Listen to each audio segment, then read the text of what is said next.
আসসালামু আলাইকুম। আজকে তেল ছাড়া একটি তরকারি হচ্ছে। এই তরকারিটাতে আমি তেল দিব না, তেল ছাড়া রান্না করব। কি দেখুন, দিয়ে দিলাম হলুদ মরিচ, এখন দিয়ে দিচ্ছি রসুন কুচি।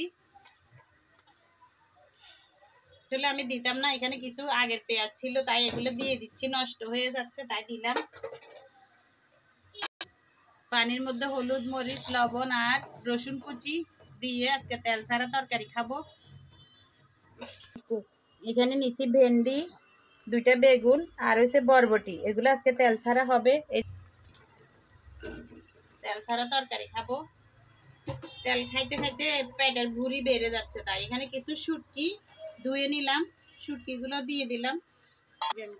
তারপরে কিছু দিচ্ছি টমেটো, আজকে তেল ছাড়া তরকারি হবে। তরকারিটা দেখেন কেমন দেখা যাচ্ছে। এখন ওটাকে লাড়া দিব। আপনারা কে কে এভাবে তেল ছাড়া তরকারি খান বলবেন, না খাইলে একদিন খেয়ে দেখবেন কেমন হচ্ছে। তরকারিটার কালার কিরকম এসেছে দেখেন। এখন কিন্তু তরকারিটা হয়ে গেছে, শুধু ধনিয়া পাতা দিয়ে নামাই ফেললে হয়ে যাবে। আজকে আমার কাছে ধনিয়া পাতা নাই তাই দিতে পারতেছি না। এখন যদি ধনিয়া পাতা দেয় তরকারিটা সেই স্বাদ হবে। এভাবে একদিন রান্না করে খেয়ে দেখবেন কেমন মজা হয় তেল ছাড়া তরকারি।